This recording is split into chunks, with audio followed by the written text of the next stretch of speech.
Saya Sukmarsono, Duta Besar Republik Indonesia untuk Panama, Merangkap Costa Rica, Honduras, dan Nicaragua. Saya mengajak Anda semua untuk menyimak informasi dan berita-berita terupdate di Expose Update.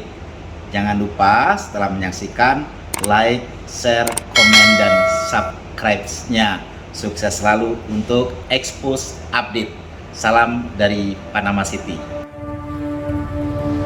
Meskipun kondisi sudah aman dan kondusif pasca bentrokan antara warga negara asing asal Tiongkok dengan warga negara Indonesia di PT Gunbuster Nikel Industri atau PT GNI Morowali Utara, Sulawesi Tengah, namun pernyataan-pernyataan Bupati Morowali Utara Dr. Delis Julkarsonhehi masih menjadi perbincangan.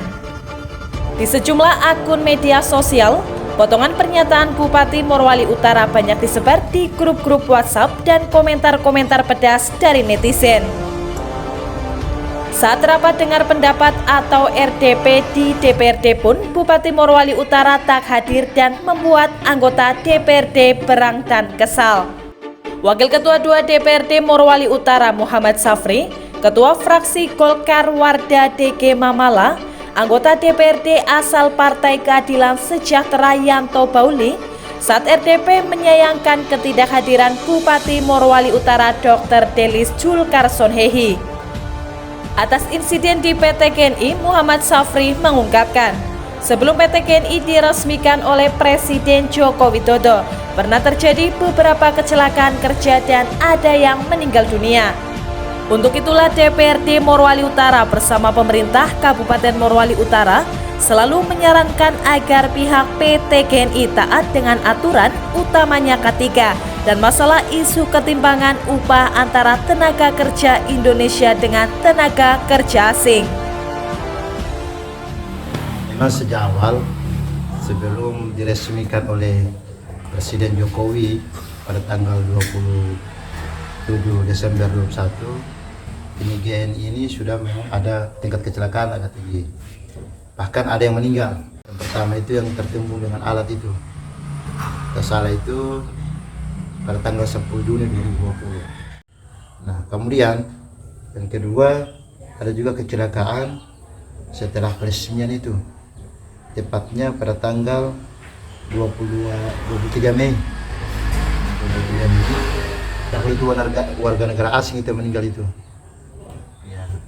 Kemudian tepat kemudian tanggal 15 Juni 2022 meninggal lagi satu, jadi sudah 3. Nah, berarti warga negara asing itu meninggal itu. Kemudian pada tanggal 24 Juni ada lagi yang meninggal, Interset Longsor setelah beroperasi doser. Nah, kemudian tanggal 26 Juni ada yang meninggal juga. Kenapa? Ada 2 orang yang meninggal. Ada juga yang meninggal, yang terakhir itu yang kebakaran itu ya, keren. Yang 2 orang. Dan terakhir kemarin 2 orang, pada dari 9 orang yang meninggal itu. Jadi memang tingkat kecelakaan GNI ini sangat tinggi. Makanya saya selalu sarankan supaya perusahaan ini betul-betul taat terhadap aturan. Kalau mereka taat aturan, saya yakin dan percaya bisa minimalisir itu namanya tingkat kecelakaan. Ya kan ini mereka sendiri yang kemudian melanggar aturan main. Kalau mereka taat terhadap asas sebenarnya tidak akan terjadi yang kemarin-kemarin itu. Kemarin sempat ribut-ribut soal problem mereka, soal PAD pendapatan. Nah, sampai hari ini mereka belum bayar itu. Makanya saya berpikir jangankan kewajiban terhadap karyawan, kewajiban terhadap negara saja ke daerah mereka tidak tunaikan, ya kan? Tapi kemarin kan mereka sudah menyampaikan permohonan maaf mereka akui kesalahan-kesalahan mereka. Tapi tentunya lagi-lagi kita ini menjadi pelajaran penting buat kita semua. Perusahaan juga jangan menutup diri, ayo terbuka supaya kita juga bisa kemudian istilahnya memberikan saran kalau ada hal yang perlu kemudian dibenahi. Nah, itu. Sementara anggota DPRD Morowali Utara asal Partai Keadilan Sejahtera Yanto Bauli mengatakan, kehadiran investasi khususnya PT GNI sangat didukung oleh pemerintah dan masyarakat. Namun demikian pihak perusahaan harus mematuhi dan menjaga rambu-rambu atau aturan yang berlaku. Ia juga berharap agar aparat penegak hukum dapat bertindak secara objektif dalam menangani permasalahan yang terjadi di PT GNI dan Morowali Utara pada umumnya. Saya Yanto Bauli berharap bahwa dengan kejadian yang sudah terjadi di GNI beberapa hari yang lalu itu tidak terulang lagi dan itu cukup yang terakhir.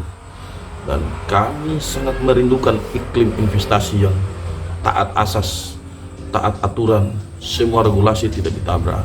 Jadi GNI itu adalah aset kita bersama, aset orang Morowali Utara, aset Miyamori. Tetapi GNI juga perlu kita jaga dan GNI harus datang berinvestasi bukan semau-maunya, dengan tetap menjaga koridor rambu-rambu undang-undang ketenagakerjaan, undang-undang cipta kerja, dan undang-undang Omnibus Law. Banyak undang-undang yang regulasi yang harus dipatuhi oleh GNI itu sendiri. Selanjutnya kami pun berharap dalam proses penegakan hukum, kebetulan saya sebagai Wakil Ketua Badan Pembuat Peraturan Daerah Kabupaten Morowali Utara sangat menggantungkan harapan kepada pihak Polres Morowali Utara yang hari ini melakukan penyelidikan dan penyidikan. Hasil komunikasi saya dengan Pak Kapolres tadi pagi bahwa bukan hanya tim Polres, bahwa Polres, Polda, dan Barreskrim yang turun. Jadi ini sungguh komplit.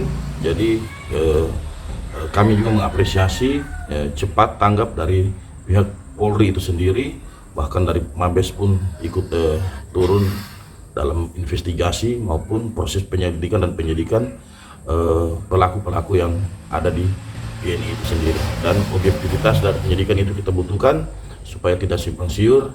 Jadikanlah hukum sebagai panglima di dalam penegakan supremasi hukum yang ada di Kabupaten Morowali Utara. Dari Kabupaten Morowali Utara, Sulawesi Tengah, Bams Ari Expos Update melaporkan.